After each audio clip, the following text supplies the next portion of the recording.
Tomato হাটে আপনার যত টাকা দেয় গরু কিনেন হাসিল মাত্র 500 টাকা। বিভিন্ন হাটে দেখা গেছে হাসিল একটু বেশি না, 2000 না, 3000 না, 2500 না, কিন্তু যেমনটা হাটে হাসিল অনেক কম, 500 টাকা হাসিলের মূল্য। আমাদেরকে একটু বলবেন যে গরু কেনার কখন সময়?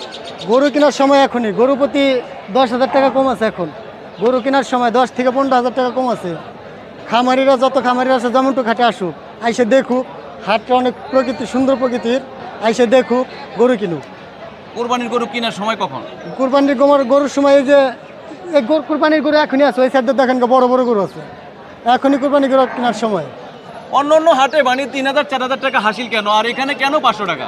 এখানে গ্রাম অঞ্চলের হাট তো, এখানে একটু ছাড় দিছে সবের, মানে গ্রাম অঞ্চলে খামারিরা যিনি কিনে আর শান্তি পায়, বিক্রি করে শান্তি পায়, এই জন্য দেখেন না ছোট্ট হাট, কি সুন্দর প্রকৃতি, গাছগাছালা সব সুন্দর প্রকৃতি। অন্য অন্য হাটে আপনার যা দেখা গেছে হাসিলের মূল্য বেশি, কিন্তু এখানে কাস্টমার বেশি হয়, কাস্টমার বেশি হইতে হাসিলের মূল্যটা একটু মানে কম। এখানে বিক্রি বেশি, হাসিলদার, এই জন্য হাসিল কম। হাসিল কম, সেই সুবাদে হাট মালিকদেরই লাভ হয় বেশি। লাভ হয় বেশি।